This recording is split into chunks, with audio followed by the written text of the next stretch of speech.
They've now taken her to some side room. The guy had handcuffs in his hand. They have my passport and they're gonna take me to jail. Let's just say right now my anxiety is sky high. Obviously nothing but corruption. Absolute garbage. Okay, we just spent 3 weeks in Laos and it definitely did not go to plan.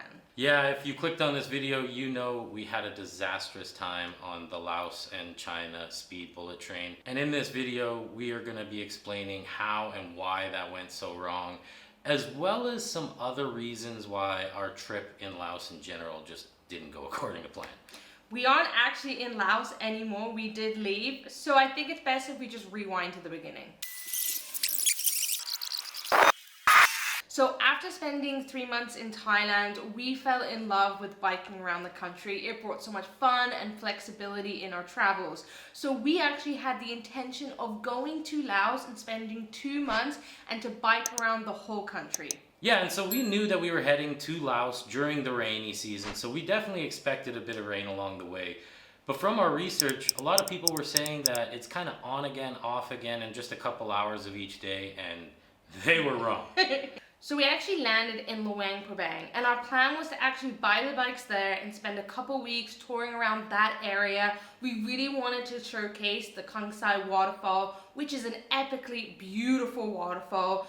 However, it rained for 2 weeks straight, so that really put a damper in our travels. Literally put a damper on our travels. It rained and rained and rained. We didn't see the sun for 2 weeks because it just rained nonstop all day, every day. We met another couple just a week or two after leaving Luang Prabang. They said they went to the waterfalls and that it wasn't worth the trip. So although we missed out, we feel we kind of didn't miss out in a way. Yeah, and when you're showcasing on YouTube, you really want to show the beauty of it. And when it's raining, you can't do that for these waterfalls. No, and unfortunately we don't have waterproof gear, so we just couldn't pull the camera out at all. Yeah. So after our time in Luang Prabang, we thought we would try to escape the rain and head north to Nong Kiao, another really popular spot. It's a very small village, but it had a lot of adventurous things to do, and we were really excited to go there as well. Unfortunately, the rain followed us up there. It seemed to be all across the whole country. And so a lot of the places we wanted to go to, like the hiking viewpoints,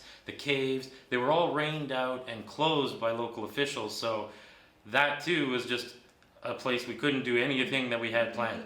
There was maybe 3 minutes in the entire week we spent there where the rain cleared up, allowed me to get some cool shots with the drone, but then the rain started pouring again. I had to fly right back in, and that was basically all we got done the whole time we were there as well. So after a little bit of research, we realized that the heavy rainfall in this time of year is isolated in this part of Southeast Asia. And so after a little bit of contemplation and some tough decision making, we decided to cut our Laos trip considerably shorter than we had planned. And that's when we decided to jump on the Laos China speed train and head down to the capital and fly off to somewhere else. And when we jumped on the Laos speed train, that's when things went from bad to worse. So this train is a brand new train. It was actually built and completed in 2021. And this train goes from all the way from China, border town of Botan, and then goes all the way down Laos to the capital city of Vientiane. Yeah, we were really excited to jump on and experience the speed bullet train at first. It's a real popular way of getting through the country and a unique experience in and of itself. We had seen a lot of people having a great experience, and unfortunately that was not the case for us. So there is quite a heavy police and security presence there at the train station. It's just like an airport. You're gonna go through, show your passport, your ticket, and then you're gonna go through like the security checkpoints, the x-rays and all that stuff. Your bags are gonna be checked. Yeah, and we didn't think that that was gonna be any issue. We typically don't travel with any weapons or illegal substances or anything like that. And so we went in with no concerns and no nervousness for any reason, just like we would in any typical airport.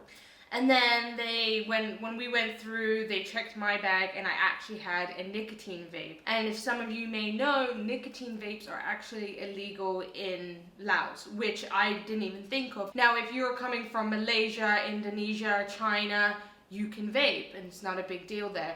So they had pulled me aside, they took my passport, and a police officer came and took me away. So, a bit of a scary moment there in security.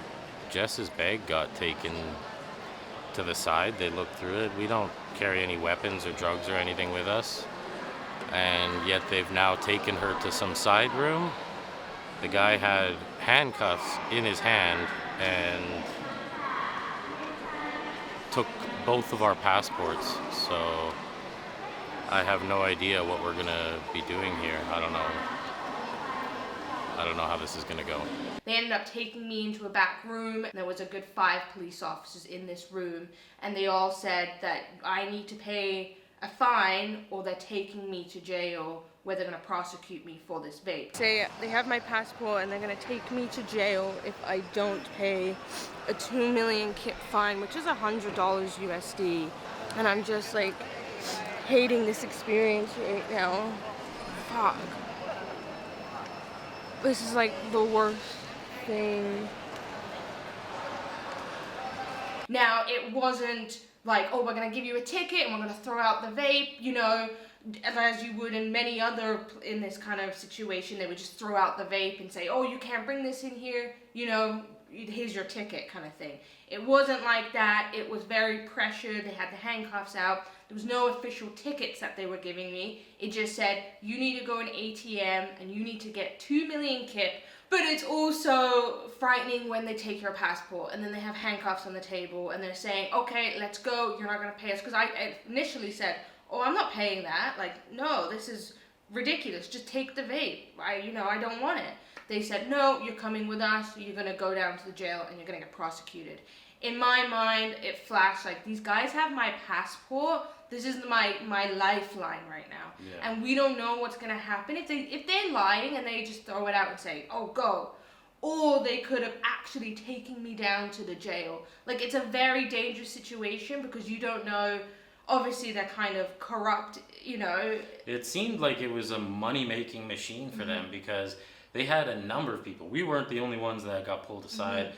When Jess went back there was 5 or 6 other people who had nicotine vapes too. And it was just like this machine. And the thing that really made it seem illegitimate is when they asked for the money, we didn't have the cash on us.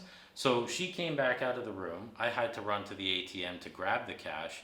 And when I came back to the station, because the ATM's outside of the station, the officer says, smacks my hand and said, put that in your pocket, don't show cameras. And literally said, don't show cameras. You can see him. He's going back to get my passport.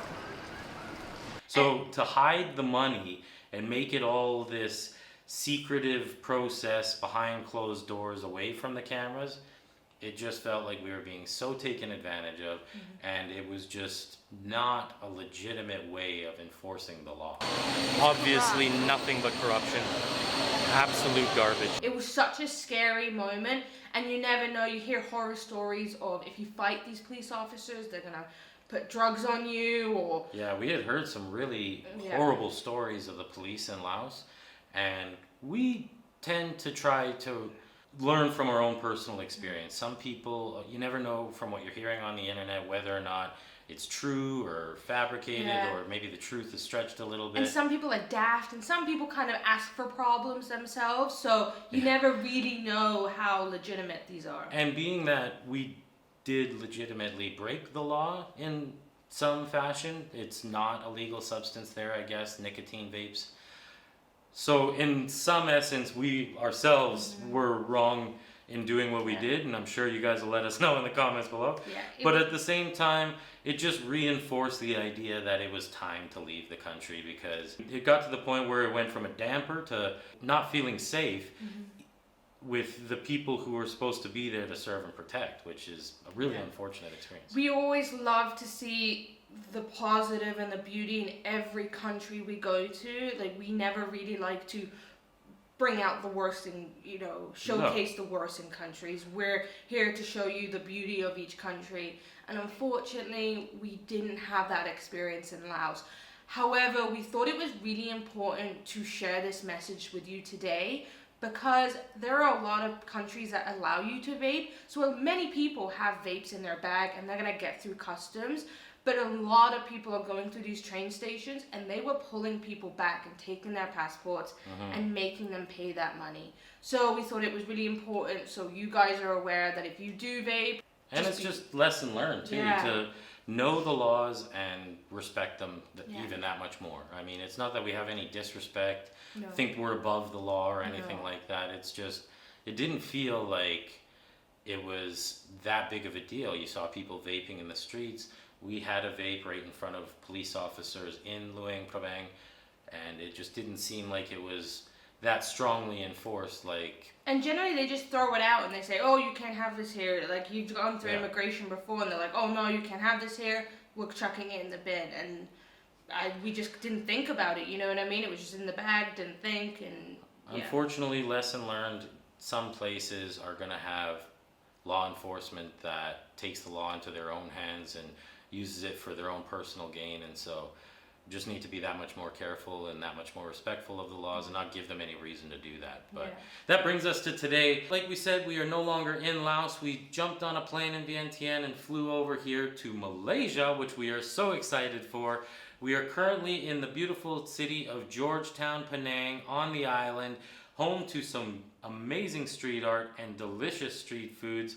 We're not making a full video here because we had some things to catch up on. But we did finally catch up on all of our videos, and we head to Langkawi tomorrow. We are so excited. So if you know anything that you would like us to do, the Sky Bridge or whatever, let us know in the comments, because we are actually caught up on our videos and you'll be seeing this weekend, and then we're in Langkawi for the next one. Yeah. So.